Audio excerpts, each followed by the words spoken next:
That's hard. I have my trip questions for you.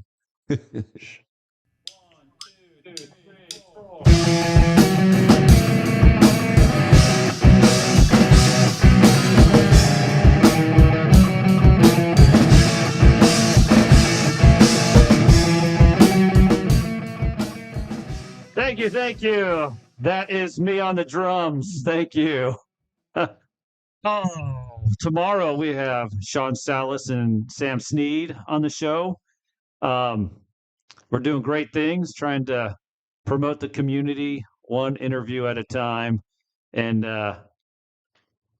bring in talented people. If you got a story, if you're a business owner, you got something to say, come on in, reach out to us. Unless I don't like you. No, I'm just kidding. So I can't come on the show anymore, you're No, saying. no. This is your 2-week notice.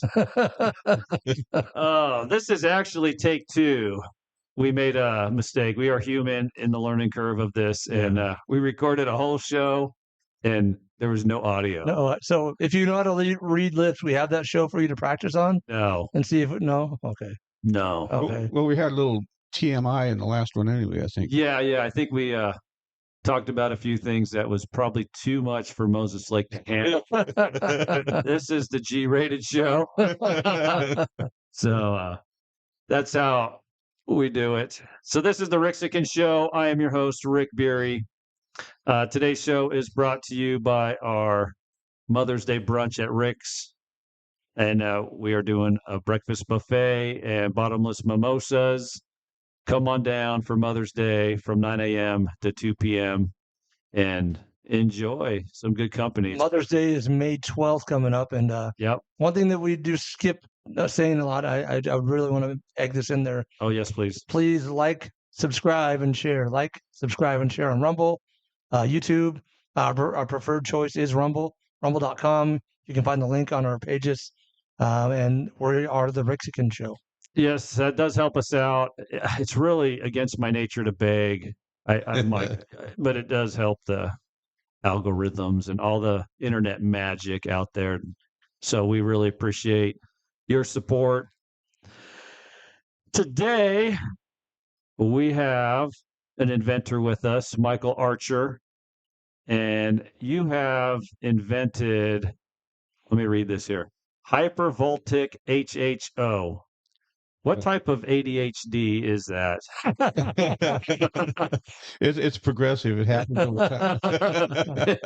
You never know what's going to happen. Is it curable? There's got to be a vaccine for it. It's an energy taken from water. Yeah. Yeah, and you take water and split it into hydrogen and oxygen, feed it into an engine to enhance the fuel that's already being burned. And you're doing that through the air intake. Air intake, yeah. There's no direct connection to the engine except for the air going into the engine. We're adding extra hydrogen and oxygen, pure hydrogen and oxygen. Into any vehicle? Any vehicle. What if I have a Tesla? You could use it to charge a battery. Oh, yeah? Yeah. No, so it does have other. I tried to stump him. It didn't work. Joke's on me. So any regular gas vehicle, what about diesel engines? Diesel engines, it actually works excessively well. Better than a gasoline. Better than gasoline, yeah. It causes the fuel to burn more completely and longer, so it creates more torque in a diesel engine. What about emissions? Emissions, it cleans up the smoke. You know, it comes up tailpipe because you're burning the smoke inside the engine and making power out of it instead of blowing it out the exhaust. So, I mean, I don't recommend this, but can you like hook a tube up from your exhaust into your car, turn it on, and would you die from carbon monoxide still? On a diesel, you probably would. On a gasoline engine, you would have to lean the engine out to a point that it's burning the fuel. Gasoline engines are only about 25% efficient, so most of what's going through the engine goes out the tailpipe unburnt. I mean, I've seen the movies where you know how they like try to suicide somebody, and they're like they pump it into their car, and they're like, oh, they fall asleep, and then you die. Yeah. Yeah. Well, that gives you a headache first, but yeah. It's kind of like putting their hand in water at night. Same thing, right? Wet in your pants. Yeah, it does that. You stop. Is there a vaccine for that? Yeah. I'm sure somebody will come up with something. um, so you created this system. Let's back up to your life. Before this all happened, you were A sinner. a sinner. Yeah. Father, I have sinned. And pretend I'm your priest and you have a confession. Boy, that would be. What was your, well, I just need your 30-second spiel. What were your childhood sins? Used to race the cops, didn't you? Yeah, my brother and I used to outrun the cops just for fun with our little Volkswagens, and they like to chase us, and we like to be chased. It was kind of a game, you know, and we enjoyed it. Yeah. Yeah, and I was a little probably ornery. I didn't drink much, but I did other drugs, cocaine, and a little on the wild side that way. Crazy. Yeah. Everybody has a child. And what we did back then as kids, today's like way stricter. Yeah. I mean, things are a lot different than they used to be. Rub some dirt on it. That was what we did back then. walk it off, put some dirt on it, more slaps on the hand. Yeah. You know, unless back then, unless there was like an injured party, you kind of got to go on another day. Today, it's like you could have injured somebody. No, go to jail. Do not collect $200. Yeah. I do have to say, talking to the police here in Moses Lake, I'm treated better by the Moses Lake police than I am is it the sheriff? Who's the guy? County, yeah. The highway guys, the county State guys. Patrol. State Patrol. If I sneeze, they give me a ticket. Moses Lake cops, I get warnings from. They're like, hey, slow it down. You know, Yeah. this is what's going on, you know, and they've always been cool to me. And I don't know what the big difference is, but like, I do a lot of law enforcement work in my career, and we installed their surveillance systems, and we were talking about that at the Everett Police Department about the State Patrol. Here's what he said: "They'll ticket their own mother." yeah, I would too. Hope she's listening, Mom. Mom, I take it back. Happy Mother's Day. I love you. Remember who your favorite is. I'm one of 8.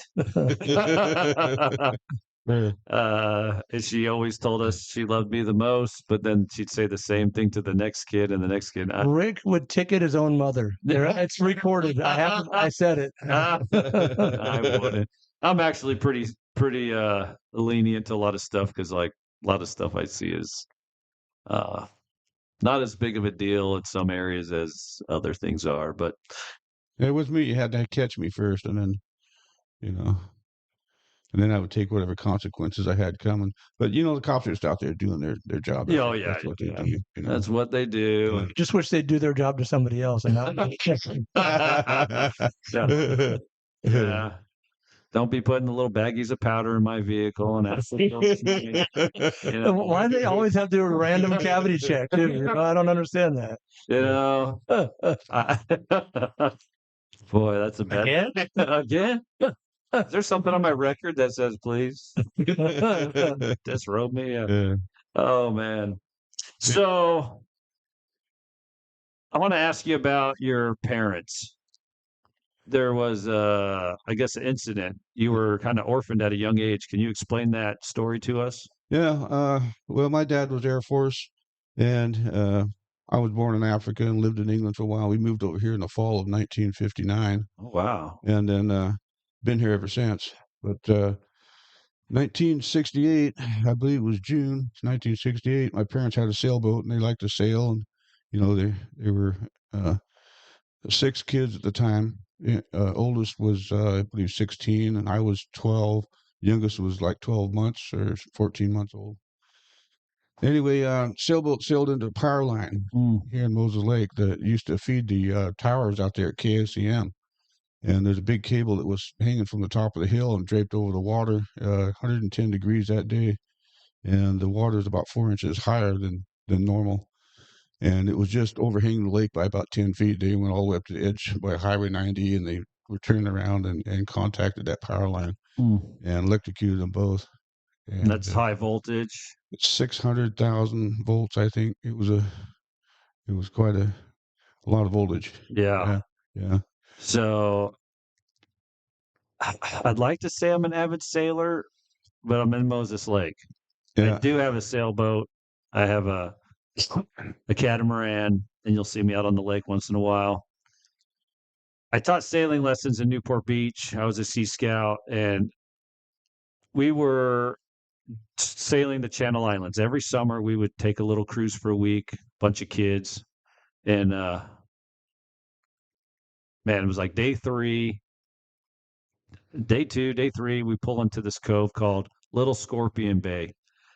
And that night we had an electrical storm that was passing over us from like 10 o'clock to Define electrical storm.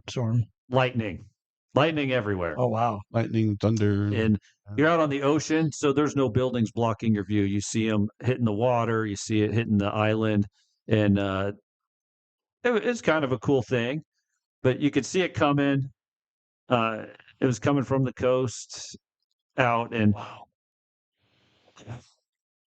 I don't remember which direction it was coming. Maybe it came from the open ocean coming towards shore. Maybe that's more accurate. But anyway, it passed over us, and then when it was on top of us, there was like 8 of us. A couple of guys were below deck sleeping, and there's 8 of us in the cockpit, and we had a little canopy over the boom, and we were all kind of huddling together, and we're like, if you know anything about sailboats, there's like, you have a mast, and then you have on the sides, you have shrouds that come down, these metal cables down, and then you had a forestay, you had a metal cable going to the bow, and we had 2 metal cables going to the stern, and we had our running backs. Like, this was a racing sailboat that we loved. It was the fastest like thing that we had access to. So we were like, as kids, we're on a race boat. Below deck is all like pipe and berth and cots, bare bones. Yeah. But anyway, there was metal everywhere. And we're all kind of hunched together, like, I'm sitting a foot from this cable. Let me shimmy over. There's a 32-foot, 1-ton racer. But anyway, lightning everywhere. At some point, lightning struck, and all I heard was crack, boom at the same time, and all I saw was white light. I couldn't tell where the lightning bolt had struck. It was just white light, and I knew it was super close. And all of us, I was probably 16 at the time. All of us like jerked together. We all, and we bump heads. We're kissing each other, bump heads, And that's when I knew I was. No, I'm just kidding.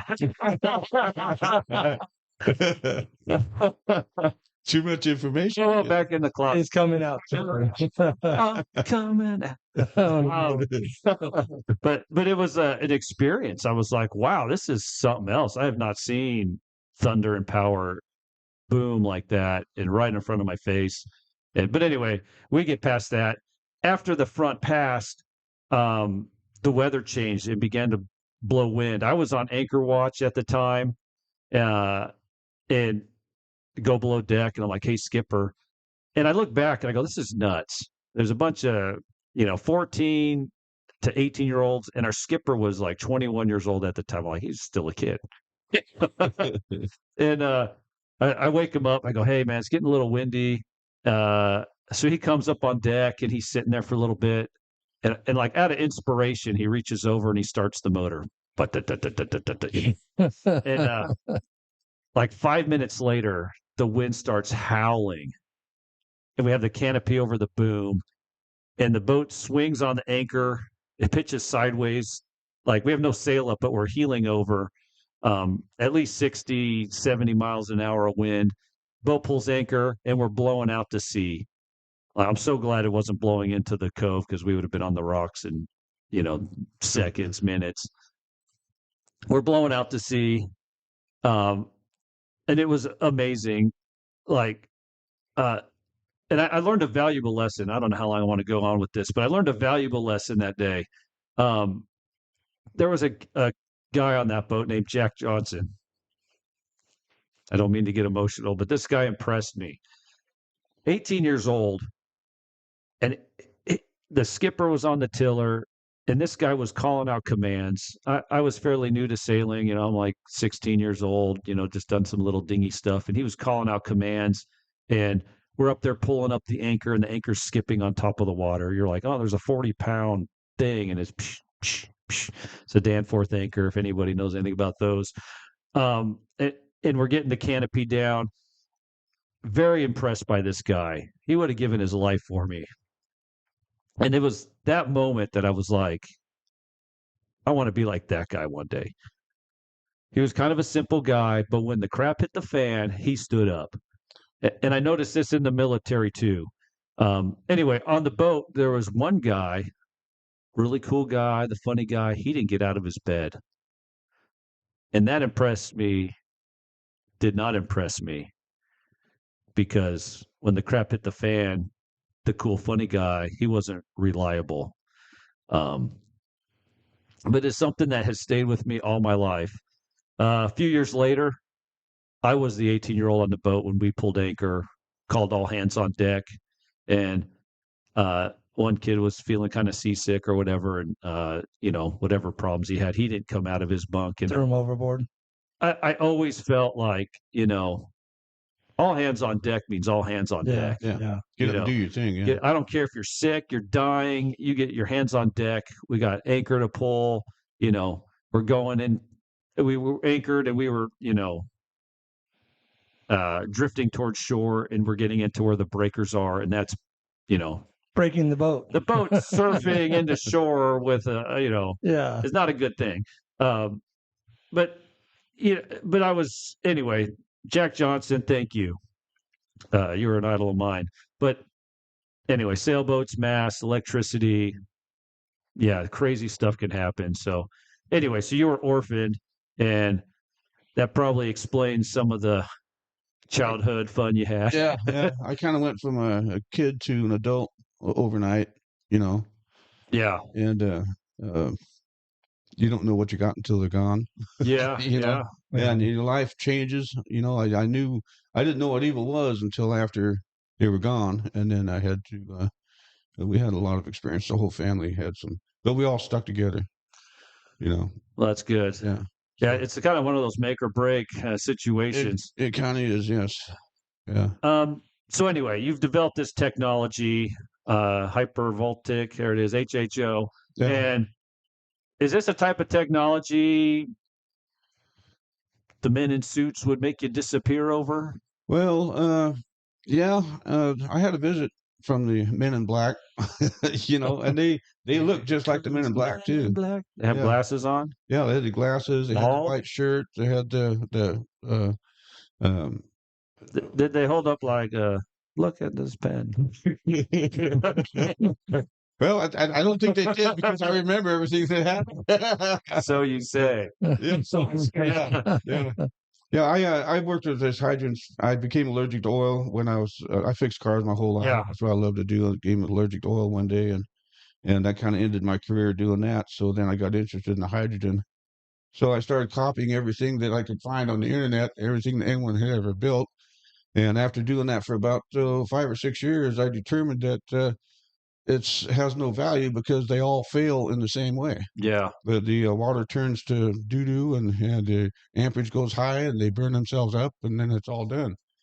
And so when I finally gave up on that, I just decided, I've wasted a lot of money, a lot of time, a lot of effort, and I'm just going to quit. And that's what I told God. I'm praying at the time, and at that very moment, He gave me a vision, and showed me this tube, stood it in front of me, unrolled it like a cinnamon roll twice, and then held it in front of my face vertically, and pulled out the internal parts. Say, was there frosting on the cinnamon roll? Yeah, it was. It was so crystal clear, I could see the sanding marks on the parts that were handmade. Oh, wow. Yeah, it was really crystal clear, and my eyes aren't that good.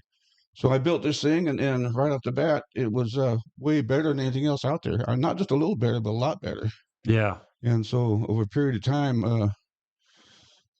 let's see, it was a black and white vision, so I couldn't tell what the metals were by the color of it, but I could. The only way I can describe that, it was the intensity of it. I could tell that this was copper, this is stainless, this is a rock material that holds everything together. And so I built it, and it started working really good. And of course, over the years, it got better and better and better until now. It's by far better than any other electrolyzer out there, by far. Not by a little bit, but by far. By far. Yeah, and I've actually on the internet, I've tried to get people to compare their technology to mine, offering $1,000. You bring yours in, and I'll pay you $1,000 if you can make yours do better than mine. And This is the race car driver. yeah, And you're like, and if I win, you pay me. So anyway, no one ever came and challenged it. Does the challenge still stand? It still stands, yeah. Anyone want to make a quick 1,000? This will be so easy. You can make an easy Yeah. 1,000. I'll up it to 5,000. Yeah. Oh, wow. Maybe get some takers, huh? Yeah. Yeah. Yeah. Wow. Is there any way I can just have the $5,000? Well, We'll let's do a shakedown after this. Mike, why are you black and blue? So anyway, so as time went on, I found out that there was more than one use for these electrolyzers, and one of them is purifying water. Yeah. And that was it's amazing what these things can do. Yeah. And it's you want me to go on with that part of it, the water part of it? Well, I want to jump back because the reason I asked about possibility of disappearing or the Men in Black is I've met two people that have had similar run-ins with them. Right. One guy was Air Force intelligence.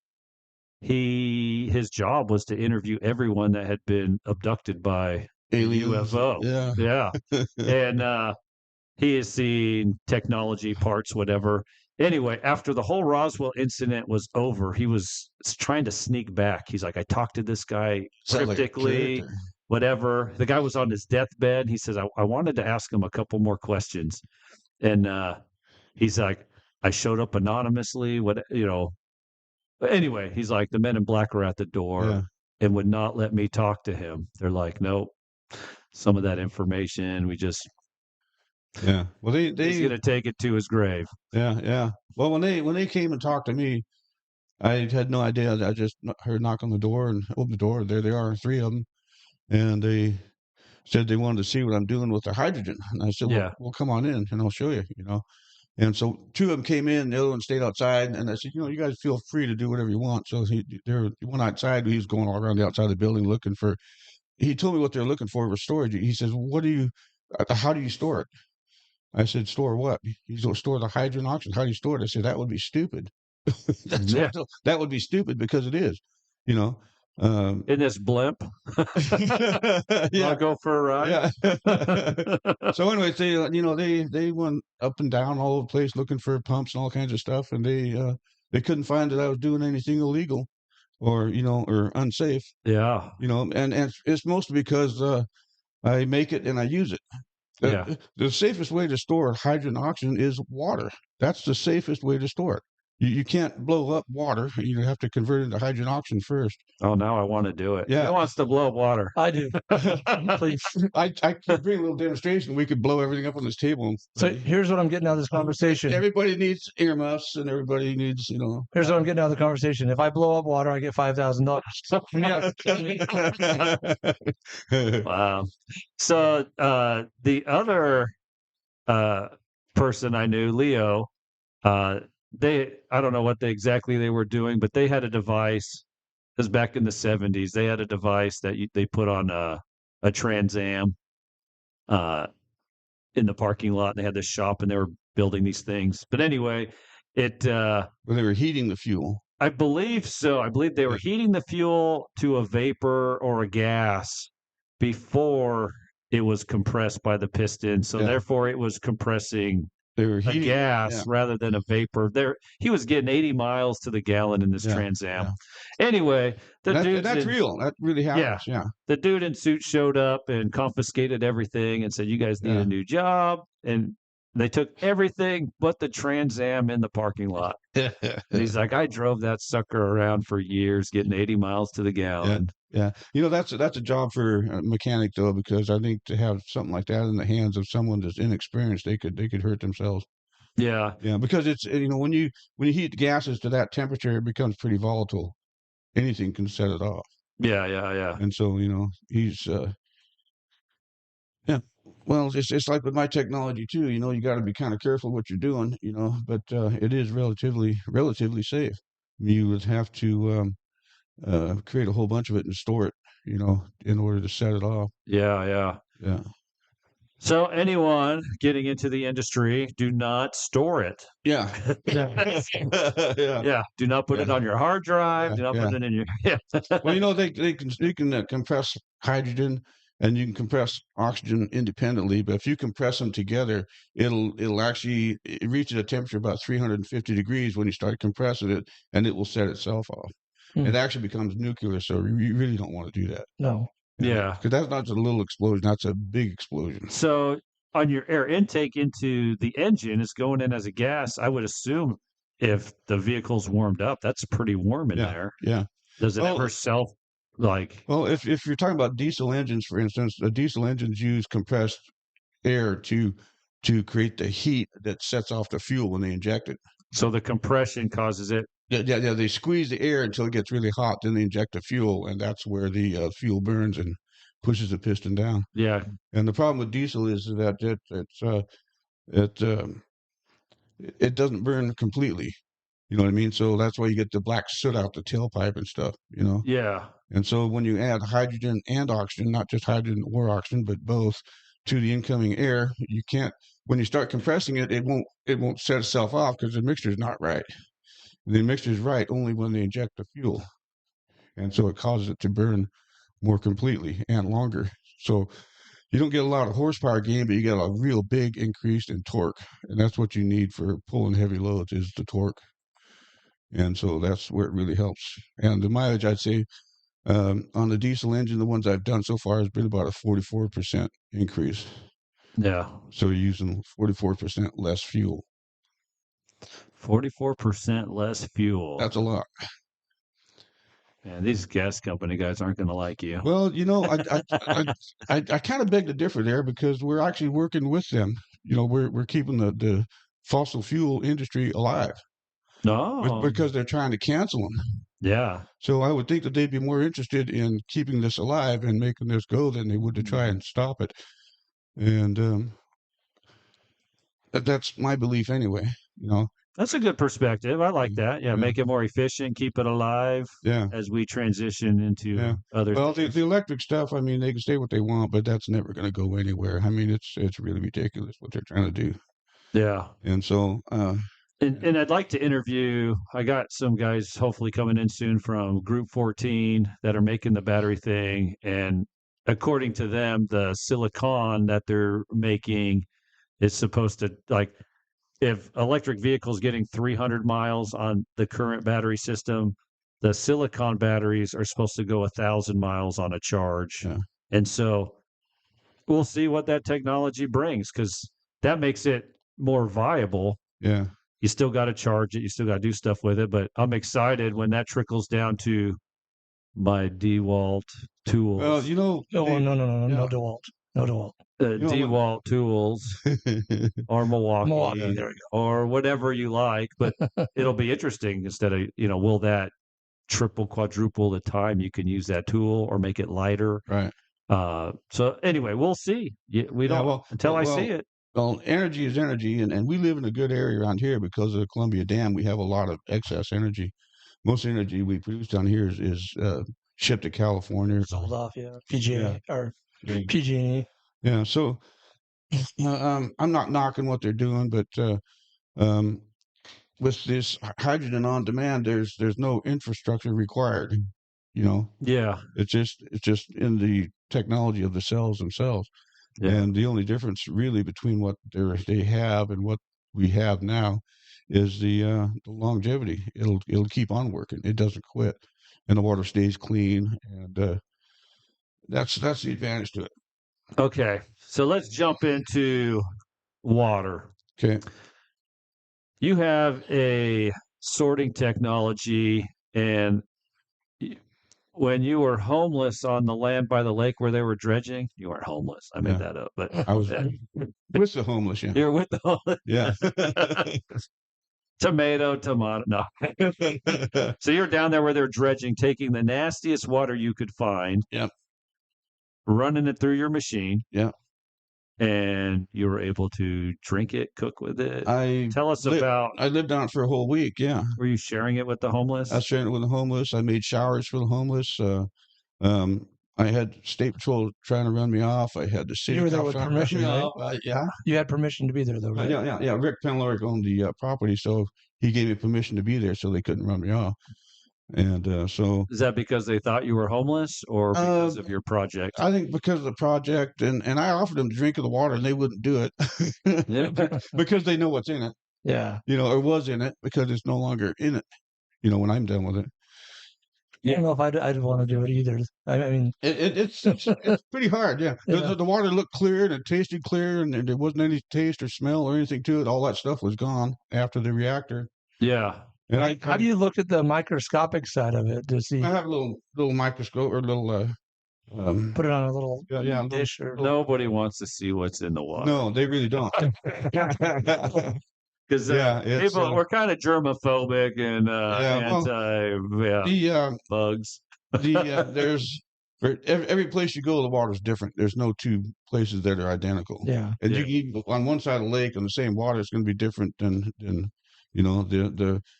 it's amazing what is in the water and what people are consuming, put in their bodies. Though, I mean, I try to stay away from that if I can. That's pretty. I had this conversation with our guest that's going to be here tomorrow, Sam Sneed, and he's like, I've drinking water before out of taps and stuff, but he's like, I really don't now. No, what the cells that I use are the same ones, identical. I don't make any changes to them. I just run the water through in a different fashion. Yeah. I'm running the water through a reactor that I created, so the water passes through 3 different reactors, and before it's charged enough. And what it does, it kills everything. Anything that's living in the water dies at that point. Yeah. So when it comes out, it's all dead. So the minerals all sink, and it happens really fast. Within 15 seconds, the minerals are sinking or they're floating. Can't reverse osmosis do the same thing? Reverse osmosis is trapping the stuff in a filter, and then you have to back flush the filters to get them out. So this doesn't require any filters. Yeah. Yeah, and which is, I'd say maintenance friendly, because you don't have to replace the filter. There is a sand filter at the end that traps the heavy stuff, but that can be reversed, flushed, and cleaned out. That's a same filter they use in swimming pools. So my next question: you take the nastiest water you can find, Moses Lake. That's pretty nasty, and it is too. From at least where they were dredging was extra nasty, filled with stuff. Right. Your system, I guess, how fast from when you press the go button that it starts moving the water through like whatever magnetic field that it's creating to where you can drink it? I mean, you talking like 15 seconds runtime you drink it, or does it has a minute? It has to fill up the machines first. So I'm pumping the water out of the lake. I'm going through the reactor. It's going into a sorter. The sorter is filling up, and the sorter is nothing more than it looks like a toilet in a way, because the water's actually circulating. It's going around and around and around. Yeah. And the Coriolis effect, I'm working with it, so it turns the same direction as it naturally flows. So everything comes to the surface. There's a skimmer on the top where it skims off the biological stuff, and it happens really fast within 15 seconds. And then it goes from there. I'm pumping the water out of in between the top and the bottom of it. So it's about 2 feet deep right there. And I'm right around 1 foot deep. That's where the clean water's at. And so just a tangent. If you went to the other side of the equator, would you have to re-engineer it to spin the other way, or does that not matter? Yeah. If you're on the other side of the equator, it just spins the other direction. That's real simple. Okay. Yeah. Flat Earthers challenge. Do I get another $5,000? Or we still just the same 5,000? Yeah. So it goes through the sorter. From the sorter, it goes into a crystallizer, which is nothing more than a plastic tank with ground currents in it to take any ions that are left in the water out completely. And as soon as the ions disappear, the metals fall to the bottom. Yeah. And from there, it goes through a sand filter, then into a storage tank. Yeah. and I'm producing that on the back of a pickup machine that I built, produces about 6 gallons a minute of water. It's got 8 going in, 2 are being processed out, Yeah. and then the rest of it goes into the tank. I'm like, whoa, wait, 8 gallons going in, 6 drinkable, 2 gallons waste. a waste, yeah. And that's because when And you that's the waste is what you had the homeless showering with. Yes. we were we were eating it. Right? You're like, this is dead biological matter. Protein, yeah, Yeah. protein. So The worst one I ever did was at a truck wash over in King City, the Tri-Cities, and this was a truck wash where they're washing trucks, fertilizer. We're talking about potato dirt. We're talking about cattle, everything. This guy was doing a good job of what he was doing. He would screen everything down to about, it looked like green tomato soup. It was really thick and really heavy. And then he'd put into a 5,000-gallon tank, and then it would ferment. And then from there, he would load it into tanker trucks and give to the farmers for fertilizer. yeah. Yeah, and so I ran that stuff through my machines, and instantly, it just massive amounts of foam. I mean, that stuff was just foaming up, and the whole trail I was up to my knees in this stuff, and not well. I knew it was explosive, but I'm standing right in the middle of hydrogen, oxygen, and one little spark would have blown the whole place to pieces because we had so much. Yeah, things not to share. Yeah, not so there's Burning Man. exploding man. He's like, no, science. Yeah, so my project must be finished. yeah, so they were trying to call me out of there. I said, I'm not done yet. I'm not going to quit until I'm done with what I'm doing. And they're standing back with a fire truck and hoses ready to put me out. Of course, there wouldn't be anything left to put out if it did go off. It would just be a big hole in the ground where Mike used to be. So the $5,000 would then be off the table. Then, right? Yeah. Okay. You'd probably be in the glove box of the truck. Okay. Where'd you park? Let me make a phone call. Box. So yeah, yeah, and what I found there was real interesting. When this foam dried, it was like fertilizer, and I have samples of it still that you could have tested if you wanted. But it was like fertilizer, and like a hard green rock. And then the water on the trailer, the clean water was underneath. It wasn't on top; it was actually underneath. And so the trailer was in a little bit of an angle, and the water was going forward and dripping off the front of the trailer. And so I took a sample of that, and it had a green tint to it. Yeah. So I had the water, and it didn't smell. I didn't have any smell to it. I didn't taste it because I didn't really want to, because I'm not sure what was in there. But anyway, so no smell.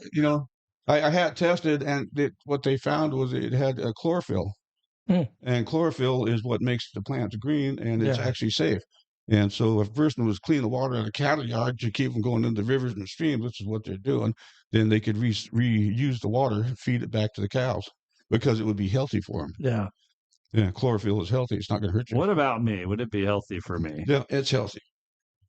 Which was very interesting, I thought. You should have brought some in and made me drink it. And I give you little green chunks and stuff. You can chew on those for a minute if you want. But even whoa, and chunky. but even after it had dried, the green fertilizer that looked like had no smell because everything was dead. Yeah, it wasn't producing. Are you sure it wasn't iocane powder? No. Yeah, I don't know anything about that. It's wasabi dust. It's whatever it was before we altered it. Yeah, no, that's fascinating. Yeah. Plankton water. Yeah, it was pretty interesting. Have you considered doing like purified water with this machine as a way to promote your project? Yeah. I think a person could take any water. I would start with as clean as water you could find anyway, which is just tap. Yeah. And there's no need to drill a well. You could take it from the surface of a river if you wanted to. Okay. And then process that water into drinking water. So there wouldn't be any rules about drilling wells and blah blah blah. So would you need probably some type of water right if you're? Yeah, I'm not real sure how they would do that if you're taking it from the surface. Or you could just steal it. Everything needs a water right, my friend. Yeah. Even the city. Yeah. So what I'm thinking is, in the future, people are going to be hiding in their bunkers or underground, thinking they're going to get away from all this stuff. Well, they're going to need water. They're going Yeah. to need clean water. They're going to need oxygen, which we can make. They're going to need hydrogen, clean burning fuel to cook their foods or whatever, at least until they run out of food, so I think this would be something that these people that are afraid of the future would want. They're going to need. It's a miracle. I hear of. Did you hear that? Yeah. They will need it. There's your sign. Yeah. So, doomsday preppers, right? This is your man. I had a friend on that show too once. Yeah. But We- purify we- water. You can create some type of fuel, some other stuff. Anyway, interesting. Well, what hydrogen? If you've never seen a pure hydrogen burn, it's really interesting. Pure hydrogen burns a dark red, actually almost black, and then it burns really fast, and then what looks like a big black cloud disappears instantly. What's the temperature? Do you know the burn, like the temp burn on enough to cook eggs with? Well, if you're burning it like in a torch, it's really hot. If you're burning it just pure hydrogen, just burning, the temperature is relatively low. But if you're mix it with just a little bit of oxygen, which is what they would do for welding and Yeah, stuff, oxygen's a It catalyst. gets hotter yeah, and hotter. it gets hotter and hotter, right? Right, and then it will explode, And So your filter, this is me envisioning this, right? I'm not the inventor, but I'm crafty, jack of all trades, right? It goes through this filter, magnetic field. The water goes into the sorter while it's still dealing with what the magnetic field or whatever. And I envision is the magnetic is what pulling the minerals and aluminum, the steel, iron, all this stuff out of the water to the Yeah. bottom. And the magnetic field that we talked about before, that's created by the hydrogen cells themselves, the electrolysis themselves, and minerals the electricity that I'm using to create the oxygen on the side, it would be the positive voltage. Normally, the oxygen being created on stainless will completely destroy that stainless, and Yeah. so it's breaking off pieces of the all the time.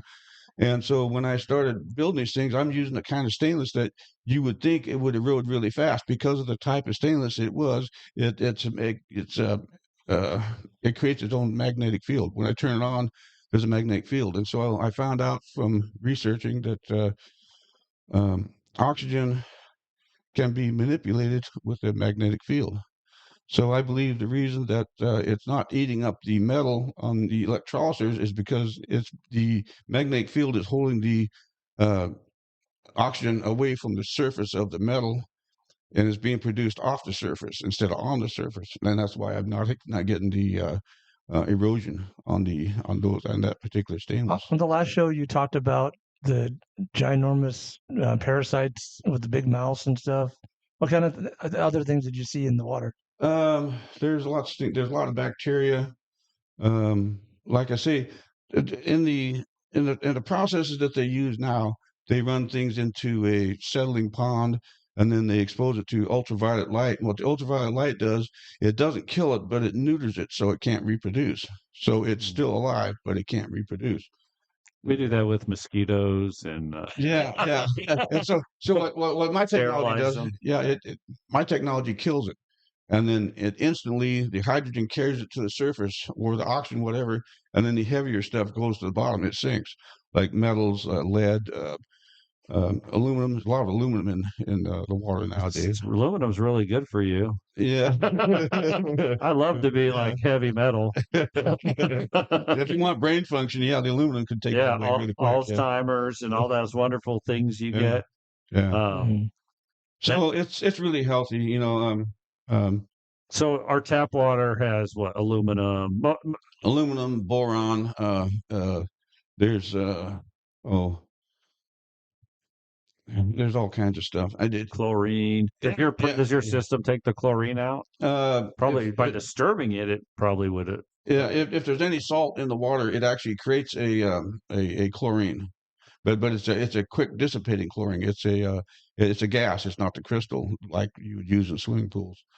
Yeah. I had one of my electrolyzers going on a swimming pool for a couple of days, and I was pumping the water out, going through the electrolyzer and pumping it right back into the water. Well, after 12 hours on the bottom of the pool, there was a lot of minerals that had settled to the bottom. So we clean all that stuff up, and then I started pumping it back into the filter before it returns to the pool, and then all it was being trapped by the sand filter. Yeah. And so yeah, and the complaint is that it took all the chemicals out of their pool. There was no chlorine left. All the antifungal chemicals had all been removed. The water. But somebody could take a pool. Oh, go ahead. I was gonna say, like, I have had to. Anyway, I did foreclosures in Las Vegas, and I had to lock up 5,000 houses, whatever. Anyway, how far do I go with this story? One of my college roommates, this 6'2" black guy from Brooklyn, New York, I had him go out and pump this pool, and because it's going to turn green or it's already green, whatever. So we're pumping this pool out, and anyway, the neighbors call the police. There's a helicopter circle in the house. I mean, he'd be like, "Call me up, Rick. You got to get here stat," because something's going on. Yeah. Yeah, I mean, there's a motor running, pumping the pool out. But anyway, my original thought was there are people that after so much time with a pool, and maybe a place that gets cold like this, they probably drain it for the season. But Right. in California, they're like, we've been putting chemicals in this pool for so long, they want to drain it and refill it. Right. Or in this case, you could run your system without having to drain the pool. Yeah. And they don't get this I had a different thought, though. $1,000 water bill. Is it possible to have something like this always going in the swimming pool and never have to Yeah. put chlorine in? Absolutely. Yes. Yeah. Absolutely. Because they do have saltwater pools. Yours Yeah. is something. Right. Because it runs on DC voltage. It doesn't run on AC voltage. It's all DC voltage. Whatever's in the water, the DC voltage can be increased or decreased depending on what's in the water, and I can determine that by the amount of amperage each cell is. So what if I'm in the water? It's not something that could be running while people are swimming. Oh yeah. Oh, yeah, yeah. And when people have a lot of salt, when they jump in, all that stuff comes off their bodies, and all this stuff is going to be cleansed and run through the sand filter and cleaned up again. So it would. They would complain about the chemicals coming out, but because I turned my machine off and they had to put the chemicals back in to keep the algae from growing again. If it was running all the time, then you wouldn't have any algae. You wouldn't have any algae at all. It would kill the biological matter. I'd be a cleaner person. I might even have hair again. So I've had a saltwater pool in California, and it's really cool. You can open your eyes, and it's kind of like a saline solution. So if you did a pool, would you add a little salt to it, or you would just be pure water? You could if you wanted to, yeah. It feels like a lake. But it will remove the salt too. Okay. Yeah. So just be pure water, but you can open your eyes in it. Oh yeah, because there's nothing in there that's going to. Would it change colors if I wet myself in it? Purple. I think turds flow a little higher in the water. Oh man! Wow. Yeah. So the kids that use it as a toilet, all that stuff. all that stuff gets. And how much byproduct or waste would it? It depends on, like I say, that all depends on what's in the water to begin with. But nothing overwhelming. No.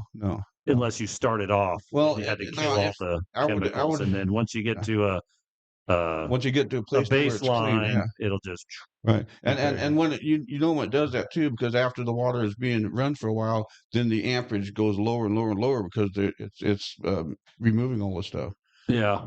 And so after it runs for a while, the energy to run it becomes less and less. So that's interesting. Now I'm visualizing if you ran like pure distilled water through your system, would it churn and turn? It wouldn't without the minerals and. It has to have something to cause the water to move. So it has to have a little bit of some kind of resistance in there. Yeah. For it to do anything. So you can't make hydrogen oxygen out of distilled water because it's not conductive. So the water, that's my point exactly. Interesting. Right. But like when in my electrolyzers, everybody's using salt or they're using baking soda, all those kind of stuff in all their other ones, but mine don't use that. Mine uses a specific type of electro. What do they call it? Catalyst. Conductor, catalyst. Yeah, So I've yeah. got like $1 in my pocket. How much to clean Moses Lake? Let's see. To clean the lake, you would have to pick the source that the lake is mostly getting polluted by, which would probably be Crab Creek, by Moses Lake, Artivac, and up in that area, because that's where most of the water comes in at. That's most of the polluted water comes from. So if you were to clean that up, you know, the advantage to doing that is like, for instance, when I'm running these electrolyzers and stuff, it creates a lot of hydrogen and oxygen.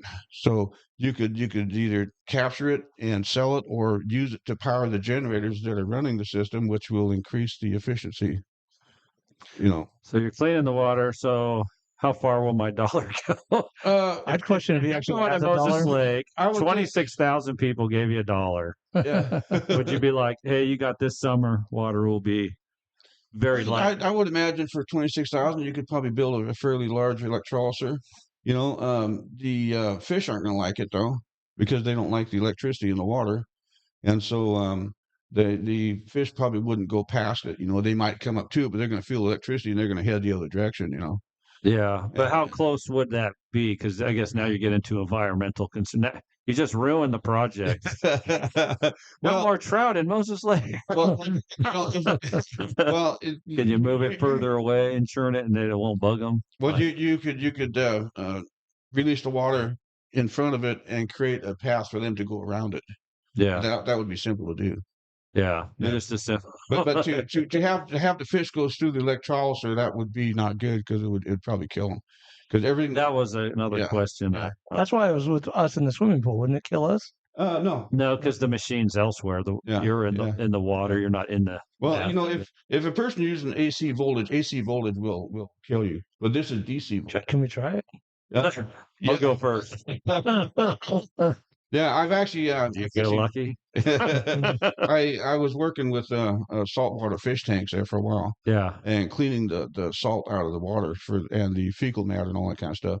And so when you get that kind of water going through the electrolyzers, you get about the waste is huge. You know what I mean? Yeah. Yeah, That's the other question. How much waste would you be there's- like skimming off the top? Well, of it? there's for every 3 gallons, you're going to get 2 gallons of waste of brine. But does it oxygenate the water because you're churning it? It oxygenates the water. So the fish will like that, Yeah. but they won't like being close to it. Well, it will take the salt out of the water, so the fish like saltwater fish like salt. Yeah. So if you take the salt out of the water, So it probably wouldn't be good. What I really we want to don't know, want you to do the ocean. Don't clean the ocean. Yeah. Just Moses Lake. Yeah. what I really want to know, or Mont Lake would be good. Mont Lake is is probably the dirtiest part of the whole. Oh, I bet, and that's where we swim at. Right. Not anymore. I really want to know, does he actually have $1 in his pocket? I've been watching to see if it come out or not. Oh, you know what? I don't. I'll loan it to you. It's in my car in the glove box. Yeah, it's in the car. Geez, very interesting. Cleaning water. Because water is a precious resource. Absolutely. I'm more excited about your water filtration than Yeah. getting more gas mileage out of Yeah. a vehicle. I agree with you too. But it's still to be able to use it and have byproducts. Yeah. Is pretty cool. What's your favorite restaurant in town? Rick's, of course. Of course. Used to be. I've been hanging around this place for a long time. He has. Yeah. I remember this was the bowling alley. Oh yeah. Yeah. Yeah. Well, we have some new foods you need to try. Yeah. Yeah. So- Well, He keeps saying there's this Baja Bowl, but I've never seen it yet. Yeah. I come down here and they always fix me eggs Benedict. And Yeah. And we shut breakfast down. I get a lot of flack for it. Like, Yeah. people be like, I hate you. I'm like, oh my gosh. Well, that's not why I hate you, but Yeah. Easy guy to hate. Yeah. Yeah. But I was pushing big the burgers because we were doing a half-pound patty and we had like the biggest burger in town. And so people that like meat were like, yes. And then for our lunch special, we do like the $9.99, basically a $10 lunch. And we went to a 1/4 pound patty for $10 fries, whatever. And a lot of it's just the economy is kind of tight right now. Yeah. And I think people are tired of like, how did we go from this to Oh, I know. 20, 25 just for a fast food meal? And I Yeah. was like, if I take my profits out of it, and charge a $10 sandwich or lunch, I think it makes it a little more friendly for Oh. the community. And it was a hard decision to do because I was like, man, do I really want to take my profits out of this thing? But I was like, well, people need a break. They need a Yeah. breather. Who's going to take one for the team? My attitude is, I don't mind paying for the higher prices. We have those too. Yeah. but I mean, I don't mind him paying for the higher price either. Yeah, please do. Well, the people earn it. I mean, they have bills to pay too, Oh, yeah. and so we try to be tight with people. We're just denying them, things they need. I think Yeah, there's kind of everything needs to everything kind of flows together. Yeah, its natural course. I think right now in our economy, everybody's being squeezed yeah, from all directions. all directions. And I mean, a quick summary, right? You go to Walmart, your $100 is now 200. Yeah, Property taxes have gone up. Tax season, people got less of a return from what I'm hearing. right. Now, the only person who's making any money is me, and I'm not making. Go on. And I'm not. Please, I'm go not on. making it by producing a product or selling a product. Yeah, counterfeiting. Yeah, got it. I do it because I'm saving myself a lot of money with fuel for one thing. Yeah, I'm saving myself a lot of money with bottled water yeah, for another thing. So I don't have to buy those things because I make those things. yeah. And I can make an engine, more powerful. Well, for instance, I got an 05 Toyota Echo that I tweaked with the fuel injection and stuff to get it to about 45 miles per gallon. Yeah. And I added hydrogen to it, and I'm getting almost 70 miles per gallon. And then I took it out on the highway with a friend of mine to pace me to see how fast that little car would go. And I got up to 145 miles an hour with a 1500 cc motor. Yeah. And the car was literally, it was still pulling. It was literally starting to come off the ground, started to bounce. Wow. The guy told me with the Mustang, he says, I saw light under your tires. I could feel light on my tires because it was literally. It's UFO technology. A little more work and anti-gravity. He said twerk. I think he So- meant tweak. So after the vehicle was gone and there was skid marks and flames, Did you have to get up to 84 miles an hour? Is the question. is there a flux capacitor in this vehicle? How much? How much? I want it. I got $1 not in my pocket. I just enjoy doing it. I've been working on cars my whole life. I worked on exotic cars mostly, the Porsches and Ferraris, Mercedes, and Jaguars, and Panteras and all that kind of stuff. And a real quick story. I was in Everett, and I just worked on a 911, tuned it up, and had an aftermarket turbo on it, making about 650 horsepower in that six-cylinder. Yeah. I went down to Broadway on 52nd, and it was headed uphill for about a half a mile. And I took off a little bit in first. I put in second gear and stand on it, and I could feel it, the flesh on my face just pushing back. The accelerators were so hard.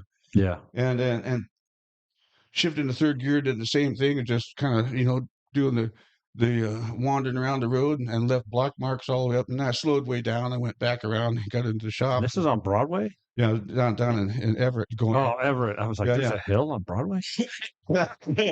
And so Where have I been? as soon as I got into the lot right there, had two cop cars pull up beside me, and they got their guns pulled, and they're, put your hand on the car. So I kind of wondered what's going on. And they thought I was trying to outrun them. And so my boss at the time, Alvin, goes, don't worry about Mike, I'll pay the tickets. Well, they had about $3,500 with it. Flames run up on me. And so I said, okay, I accept it. Al goes, don't worry about it, I'll pay for it. So the cop leaves, and he comes back about an hour later and says, Mr. Archer, I want to see that ticket I just wrote you. Oh, you forgot something? I'm kind of kidding around. You forgot something? I'll put some more on there, So I gave it to him, and he tore it up and threw it away. Oh, cool. Yeah. And so knowing that I wasn't out there, this is just what I do. You know what I mean? Like, I do a lot of things that are against the law, but I don't really realize they're against the law when I'm doing it. You know what I'm saying? Wow.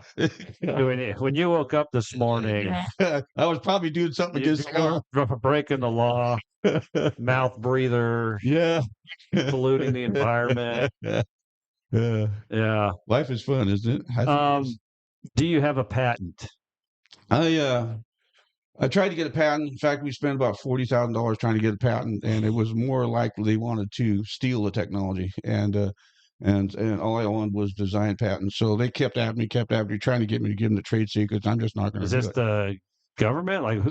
This is over in the Columbia Tower over in Seattle and stuff, 47th floor, I think it is. Patent attorney's office up there. $750 an hour is what they charge. $40,000. That was back in 2013. So anyway, a friend of mine who's a patent attorney from England shows up, and a really good friend of mine. He's really soft spoken, you know what I mean? So Yeah. he tells me, he says, what you need to do is to take all the technology you have at the time, everything it takes to make it what it is, put it in a box and send it to yourself in a registered mail. So I did that. Yeah. And so he said, you hang on to that box, and if someone ever copies your technology, you take them to court, and the judge will unseal that box, and if what they have is You predate them. yeah. Oh, Yeah. interesting. Yeah. And so I have 2 boxes like that now, and I put them in the hands of someone else. So if something happens to me, you know that this can be carried on. Come the men in Yeah. black. But that's pretty cool of him to do. Yeah, that. yeah. No, yeah, because I think there is like a date type Yeah, precedent. Now, and this doesn't really have a time date on it either until that box is opened. This can Well, you have a date on the on the box. envelope, right? The Yeah. box, the shipping date. Right. Interesting. That's a clever little trick. Yeah, And that- you can't do a patent pending or anything with that. I tried all that stuff, and they just wanted another $40,000. You know, I'm not going to pay them, Yeah, yeah. and that's just ridiculous. And Yeah. and they denied me 3 times on this one, and each time they denied me, it was more ridiculous. You know what I'm saying? Because they would deny me and they give me a reason. Well, I could prove that this is definitely different. That doesn't apply. Okay, well, I'd apply again, and they'd come up with some other ridiculous thing. But you don't want to give your trade secret away. I'm not gonna. The only thing available is what everybody else is doing and why Right. their stuff is corroding, degrading, not Right. lasting. Yeah, I'm not telling them about the magnetic stuff. I'm not telling them about the materials. I'm not telling them about the catalyst that I'm using. I just tell them The cinnamon roll for breakfast. yeah. Yeah. Well, he said to me, he says, you know, when it's up there, he goes, you know, he goes like, if you look up in the sky at night, he said there's millions of stars. He said, and each star it represents what a technology. He said, you just reached out and grabbed that right star right off the bat. That's what he told me. He goes, I know your technology works. He says, but we can't give you a patent unless you give us the trade secrets. So are we? If I give them the trade secrets, all they're going to do is steal it. That's all. So they're are we gonna getting Cinnabon and Moses Lake then? Is that what you're getting at? Yeah, bottled water and cinnamon, cinnabon. do. That's So it's been interesting, and you know, in order for things to learn, there's a lot of things I had to learn that don't work first. And I think that's a lot of the reason why, you know, God allowed me to spend all this time and effort to find out that it can't be done. It's only He can make it happen. yeah. Yeah, and so Yeah, sometimes things our linear way of Yeah. thinking yeah, doesn't always work, and it's hard Right. for us to see outside. outside of that, Yeah. right? Now, having messed around, how many years have you been doing this? Oh, I think I started in 2003. I think it was. Yeah, so you're going on 20 years Yeah, since you started replicating what wasn't working, yeah, had small results to what Yeah. you have. yeah. And then do you think this is going to be like your little, you know, end up taking it to your grave, or do you think you'll get it out there more? You know, I think unless the people that are going to be hiding themselves in caves get interested in it, you know what I mean, and hiding underground, and once they start to realize that they're going to need oxygen to be underground, they're going to need clean burning fuel to be underground, they're going to need clean water to live underground, and all these reverse osmosis filters and that kind of stuff, they have to be replaced eventually. With my technology, you just find a sand pile and put sand inside the filter and back flush it once in a while, and the only thing you're going to need is a little bit of electricity, which you can take out of the ground, or they can, you know, with their generators. Yeah. And so, the only person that's not going to need this technology is me. You know what I mean? And I'm the only one that has it right now. So it's and my attitude is, if you want it, then let's talk a deal, and let's talk what you want to do with it first, Yeah, because I'm not going to allow someone to buy it and then ash can it. shelf it. Yeah, yeah. So you That's have standards. I have standards, yeah. And if I had to, I would, if push came to shove, I would just give it away.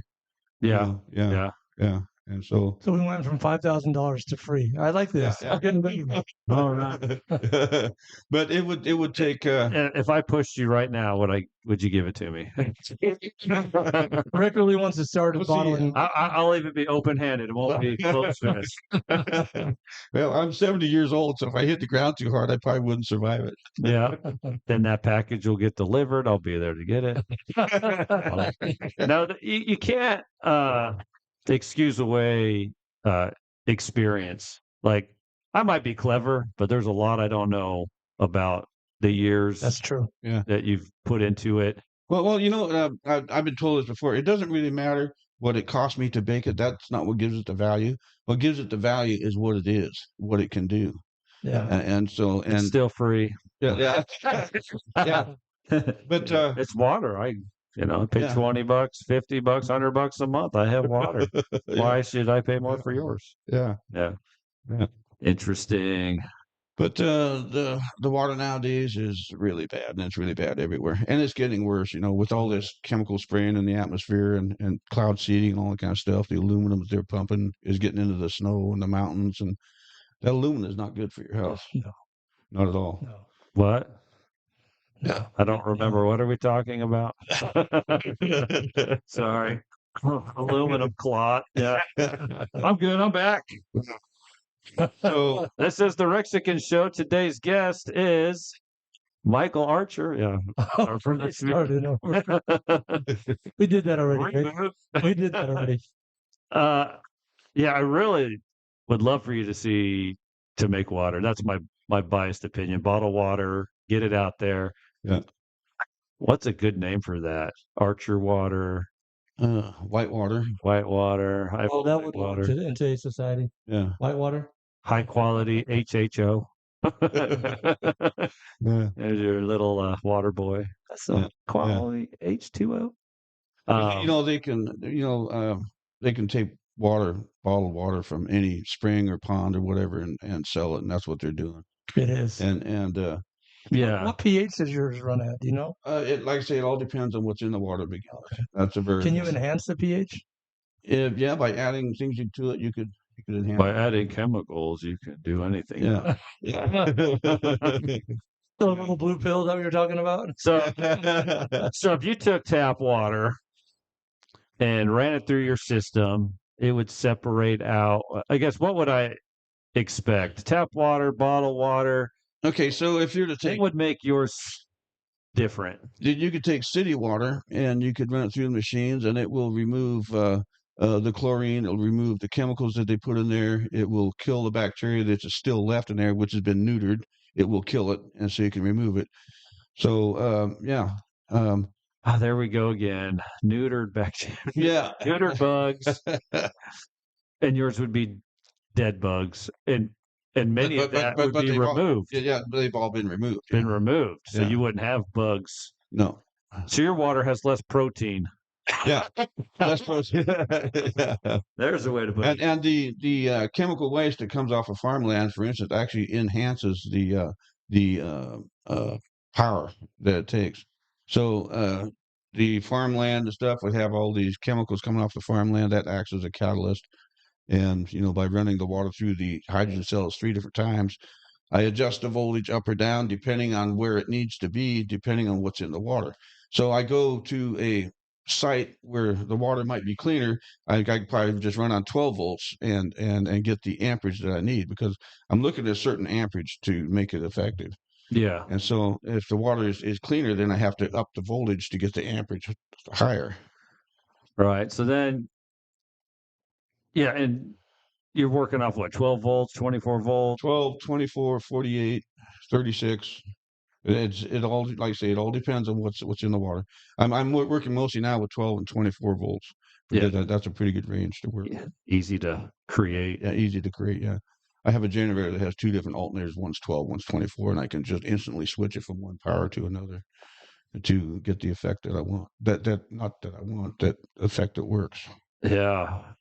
So now you're doing that. You could do that with tap water. So bottled water, I mean, is it still neutered bugs in that, or? If you're getting it from the city, yeah. But I mean the bottled water, like It depends on where it's coming from. Yeah, that's probably comes from. Please don't answer the question until I'm done drinking this bottle. Well, they're digging the wells deeper and deeper because most water travels underground, yeah, and that's where most of it is. So the wells are being dug deeper and deeper to get down to where the clean water's at. Well, but it just keeps leaching further and further into the ground. So basically, what you're saying after the show, I will die of dehydration. I won't drink water again.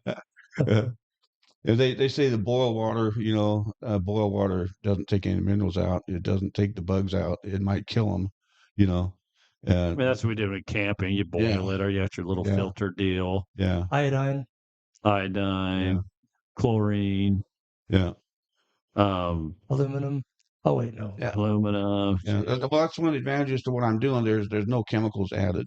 Yeah. There's nothing added to it. It's everything being taken out. Yeah, and your stuff doesn't have like an electrical charge when you're done. It's just no. keeps the same pH. The reason that it doesn't leave ions in the water is because of the method of that I use to do it. It's a ratio. So if you understand what water is, H2O. So there's 2 parts of hydrogen and 1 part of oxygen. So the surface area that's making the hydrogen has to be twice the surface area of the side that's making the oxygen. There's only 2 different ways to do that, and I have both of them. And that's your trade secret. And that's a trade secret. that's one of the trade secrets. Yeah.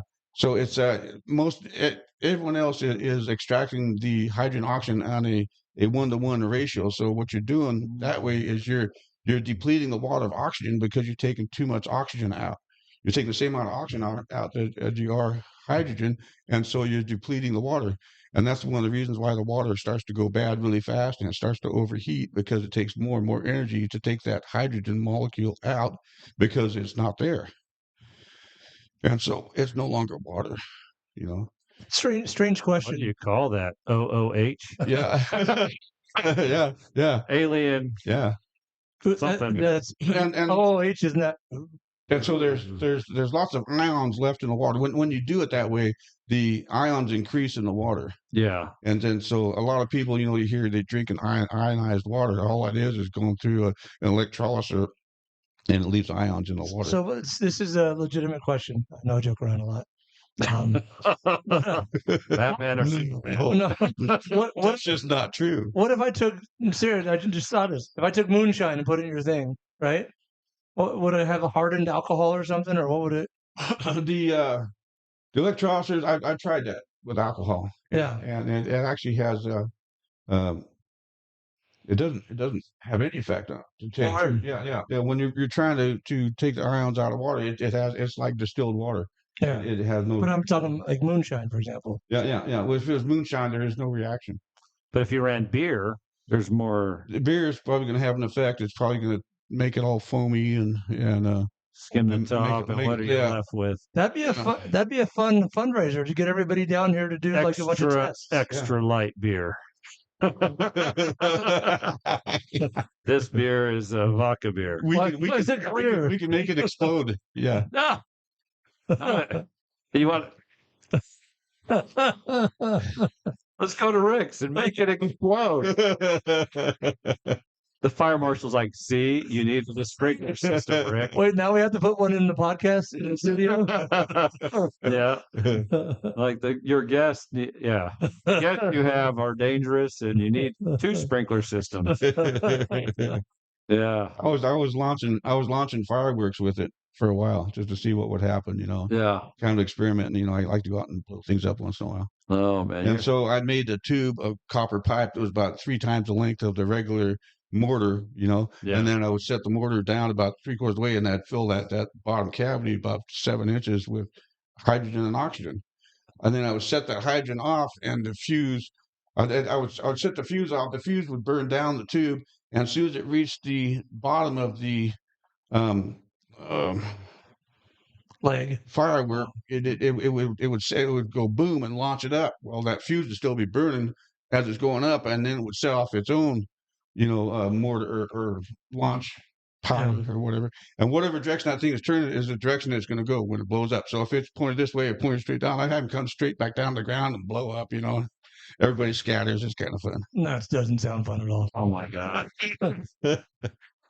It blowed up. Do I even ask the next question? No, don't. It blowed up real good. Yeah. If that's what you. So yeah, if it was continuing straight and it launched up again, yeah, you can get something really high. Yeah. But if it lost its initial push and it wandered, Yeah, one.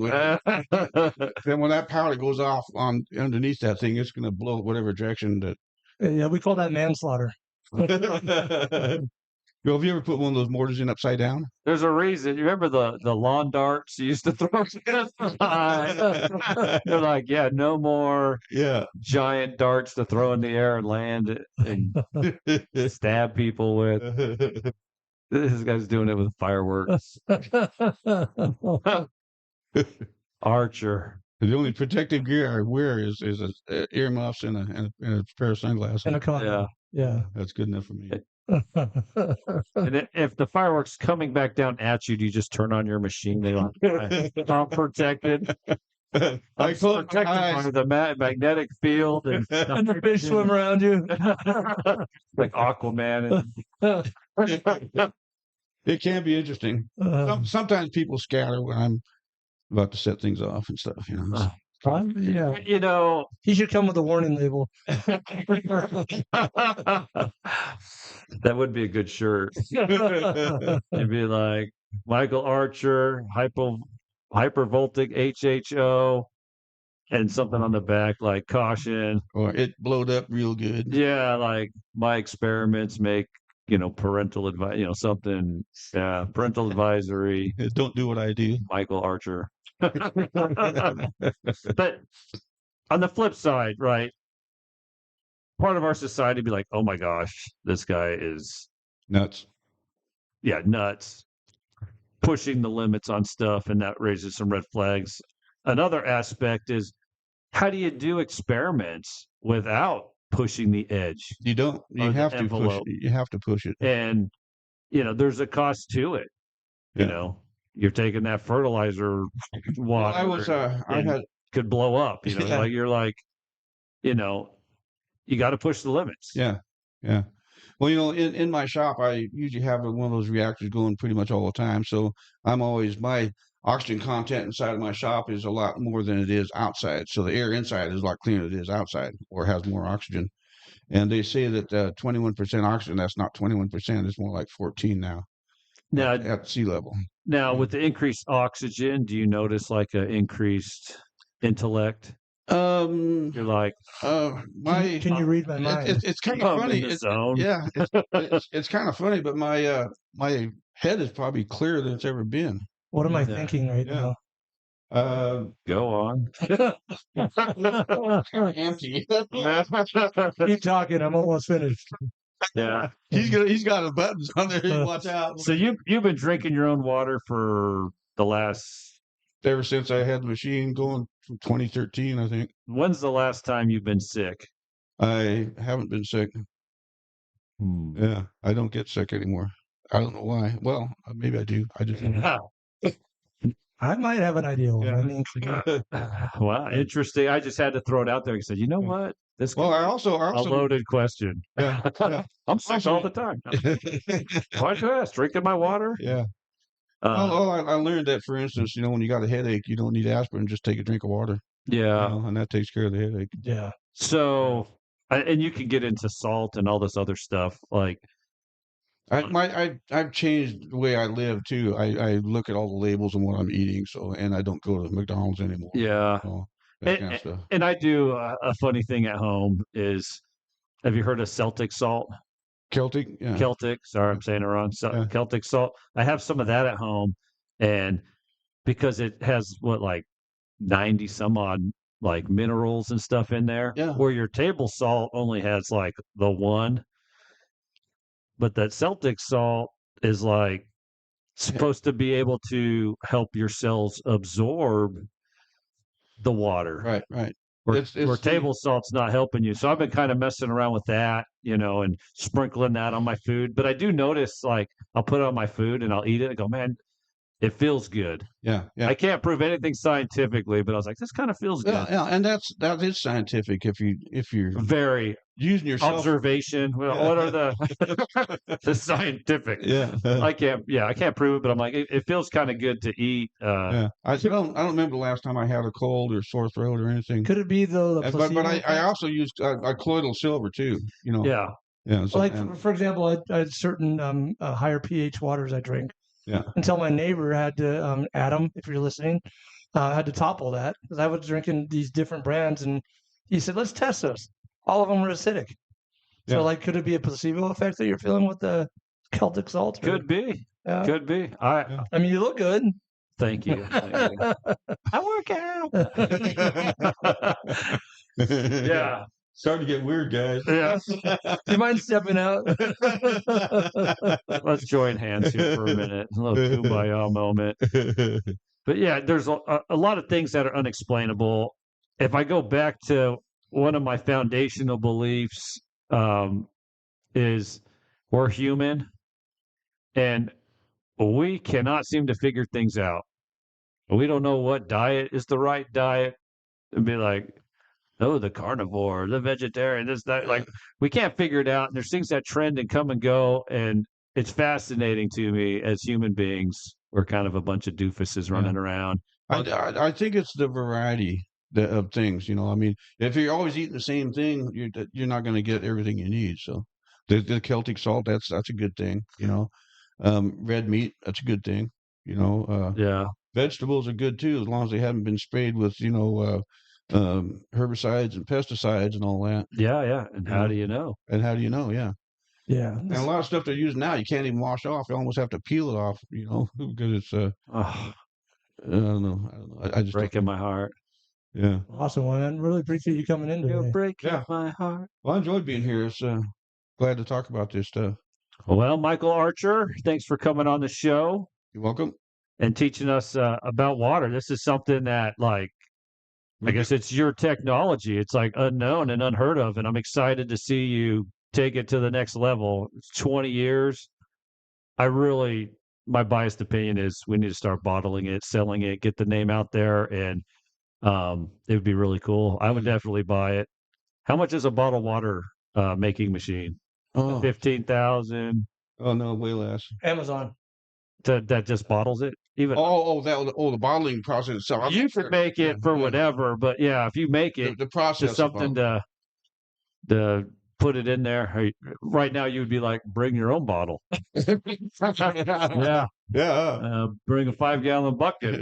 Drink Give- out of the hose. I don't care. Give me $1, right? And that would be cool. But it'd be really cool to see them actually usable. Get Yeah. the branding out there. Get the name out there. Yeah. The entrepreneur in me, that's what I see. I'm like, Yeah. You're a visionary. You see the bottled water.